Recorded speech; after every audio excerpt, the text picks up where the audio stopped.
June 19 വായനാ ദിനത്തിൽ എന്തെങ്കിലും പരിപാടി അവതരിപ്പിക്കാൻ ടീച്ചർ പറഞ്ഞിട്ടുണ്ട്. ഒരു പ്രസംഗം എഴുതി തരൂ. എനിക്കിന്ന് നേരമില്ല. ഒരു കുക്കിംഗ് വ്ലോഗ് ചെയ്യാനുള്ളതാ. നീ അച്ഛനോട് പറ. അച്ഛ, വായനാ ദിനത്തിൽ അവതരിപ്പിക്കാൻ ഒരു പ്രസംഗം എഴുതി തരാമോ? നീ മുത്തശ്ശിയോട് പോയി പറ, എനിക്ക് സമയമില്ല. നീ ഇങ്ങോട്ട് വാ, ഞാൻ പറഞ്ഞു തരാം. എന്താണ് ഈ വായനാ ദിനം? കുഞ്ഞിനെ അറിയുമോ? PN പണിക്കരുടെ ചരമദിനമാണ് വായനാ ദിനമായി ആചരിക്കുന്നത് എന്നറിയാം. ശരിയാണ്.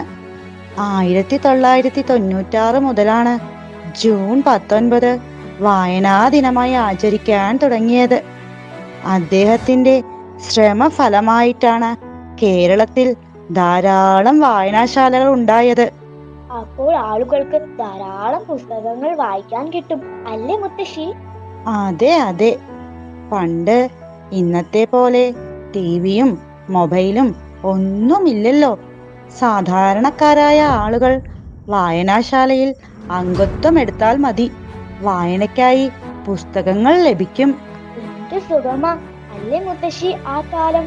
അതെ, ഞങ്ങൾക്ക് വായന ഒരു ഹരമായിരുന്നു. ഇന്ന് അങ്ങനെയല്ലല്ലോ. എല്ലാവരും തിരക്കിലാണല്ലോ. മോള് വായനാ ദിനത്തിൽ മാത്രം വായന ഒതുക്കാതെ ഒരുപാട് വായിക്കുക.